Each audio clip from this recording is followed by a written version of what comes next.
Okay, so the question at hand now is, how do you use a lightsaber to end a heavy addiction?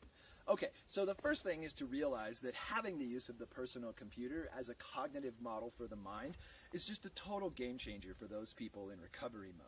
And the reason why is because our brains built our PCs, and therefore it's not surprising that they operate quite similarly in many ways.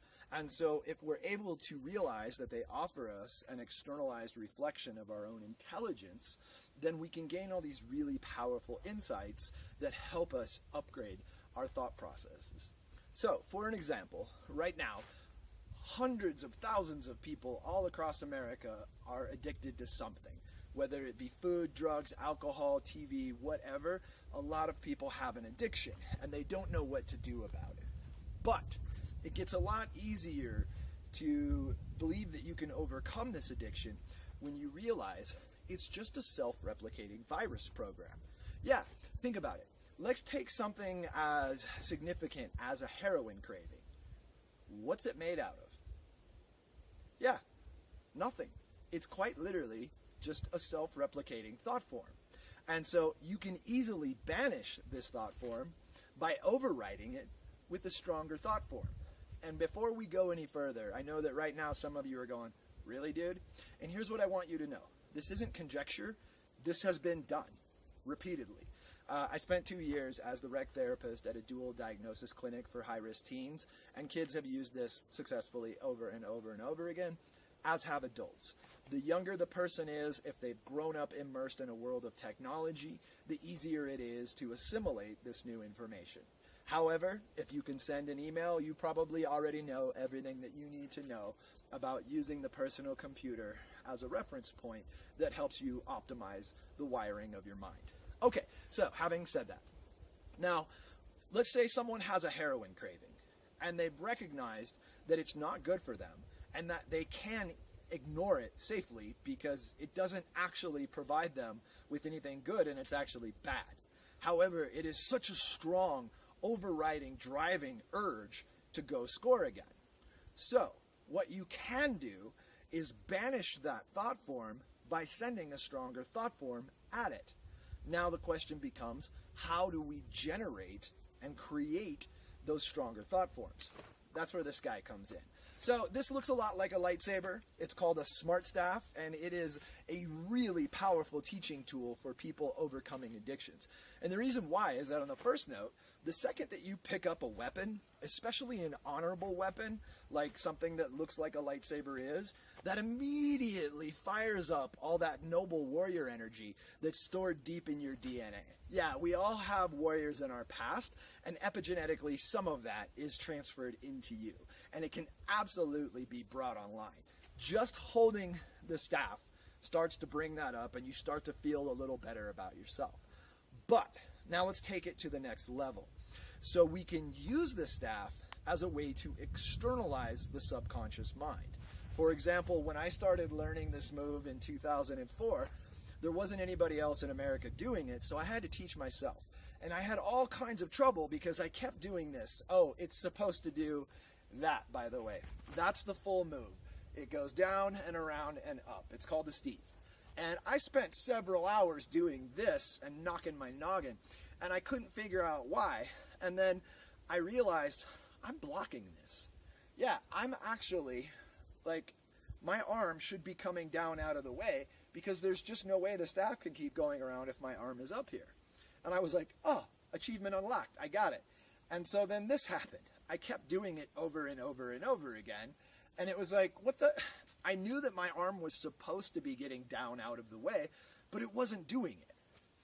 And so I sat down, you know, for once I was introspective rather than just trying to barrel through blunt force. And I was like, what's going on? And I had this epiphany. And I realized I'm blocking it. Okay, why am I blocking it? Because I'm afraid of getting hurt. And I was like, wow, I had never, ever in my life performed that level of self-introspection before.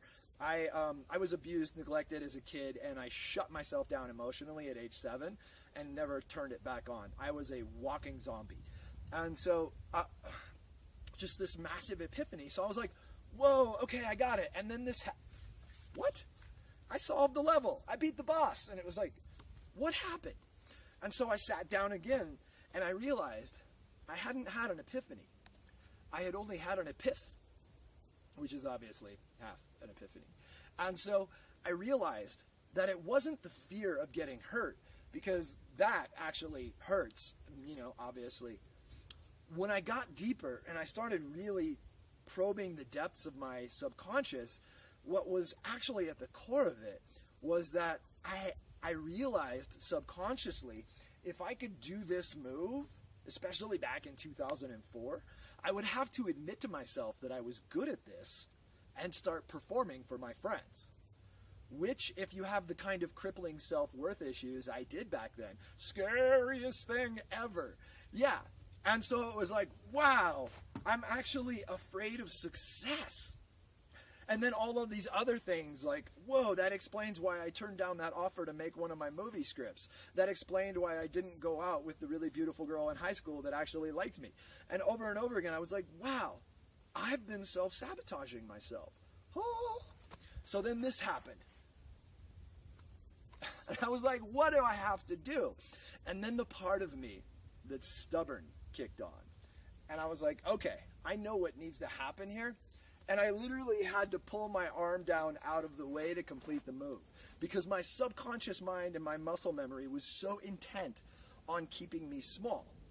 And so that was the beginning of realizing that this was externalizing all of my subconscious processes. And for those in the cognitive behavioral world, this is massively beneficial, because when you point at someone and go, you're broken, you're messed up, you have faults, there is an immediate circuit of self-denial and self-preservation and shame and guilt that kicks on, and people go, no, I'm not. I'm fine. Even though, they're beating their wife and punching their dog and stuff like that, they'll sit there and go, nope, everything's cool. I don't need your help. I don't need anybody's help. And it's because there's a circuit that kicks on, and whether it's activated through fear or shame or guilt or usually all of these things, you cannot get through to those people. However, if you depersonalize the process, if you externalize it and say, hey, see how you're blocking yourself here? They'll go, oh, wow, yeah, I am actually blocking myself. Then you can say, I wonder if there's anywhere else that you're blocking yourself in life. And they go, whoa. Yeah, and so that's one of the beautiful things. But now we're ready to talk about the true force amplifier here, and the thing that really is the game changer for people in recovery mode. There's something called a belief engine. And a belief engine is a purely hypothetical machine that actually works in the cognitive realm if you believe it does. Yeah, because in the cognitive realm, in your cognitive realm, whatever you believe to be true is. If you believe that you're a shy person who can't talk to anybody, that's what's going to happen. If you believe that you're a super confident person who can walk up to anybody and carry on a conversation, that's what's going to happen. And so if you believe that you can banish a heroin craving through the power of your mind, you absolutely can. So here's how you build a belief engine. We take you through Kung Flow, and we teach you how to view the PC for your mind, and we teach you how to manually engage the power of your subconscious mind through the built-in voice recognition. This all sounds a little too good to be true, and so I start showing you moves like this. Or we start off with this move because it's just really a great teaching tool. And almost invariably, the person across from me goes, no way, dude. I will never be able to get that. That is so far beyond me. I am too broken. I am too uncoordinated. I'm too fat, too young, too dumb, too old, too derpy, too something. And so what happens is that using these techniques that are imparted through Kung Flow, they start exploring these seemingly impossible moves, and they manually engage the assist that is the subconscious mind by saying, this is easy, this is easy, this is easy. Whoa! And then they're actually seeing themselves perform something that they thought was impossible. And so that obviously breaks the glass ceiling of limiting self-belief programs that are really, truly the only thing holding us back as a species. And then not only do they blast past that, but they've created what's called a POP. And that POP stands for proof of progress. And so because they can see these advanced self-programming techniques working in the physical, they'll believe that they work in the mental. it takes a little longer for the mental stuff to take hold, because sometimes you're overriding and rewiring 40 years of programming, and that doesn't always happen overnight. And so in order for a person to do the iteration of affirmation, they need to know that it actually does work. And so when they find themselves going, this is easy, wow, I just did that move, they get this supercharged surge of self-confidence that then allows them to confidently apply the affirmation techniques to the inside, knowing that they will work. And I promise you, this does work, because I was the poster child for PTSD. Yeah, I got beat up, abused, broken, spit on, you name it, almost every day for a while there in grade school. Don't be a geeky kid and be the youngest boy in your class and skateboard in a logging town. Just saying. So this has worked for me. It's worked for countless other people now. And it will work for you, or it will work for your clients. And the main thing, the main reason why it's fun, I just blew my ending there. The main reason why it works is because it's fun. It doesn't feel like therapy. Like right now, we have all these vets who are coming back from overseas with these massive cases of PTSD, and you're not going to get a lot of those guys into therapy. There's a stigma around mental health. There's a stigma around even asking for help. So you're not going to get them into a feelings class. But if you tell them that they're learning lightsabers, they will come and they will learn and they will rock. And so I would just like to invite you to come check out a class or take the digital download, because this system is a game changer. I've had clients kick heroin overnight purely through the power of their mind. And so for those of you who are on the advanced esoteric knowledge track, basically it's a psychosomatically induced applied placebo effect. And also hilariously, that's the acronym for psychosomatically induced applied placebo effect. I didn't do that on purpose. And just please keep in mind that in the realm of the mind, the placebo effect is absolutely the #1 approach to solving problems, because you don't need drugs, you don't need to mess with your neurochemistry, you don't have to afford the super expensive drugs, and you can self-induce whenever you want, whenever you need. And also, last thing, this is also a really good workout. So your clients are going to be releasing endorphins and building up their body and pumping their muscles and pumping the lymphatic systems and cleaning out all those toxins. So it's basically just a never-ending stream of awesome for people in recovery mode. And so hopefully that answers all your questions. If you need to know any more, fire away in the comment section or reach out to me directly. As someone who is deeply dysfunctional for the first 31 years of their life, this is where my heart is. This is the #1 application of Kung Flow, in my opinion, because right now there are so many people suffering and it's unnecessary. There are ways out, and this can easily be the light at the end of the tunnel.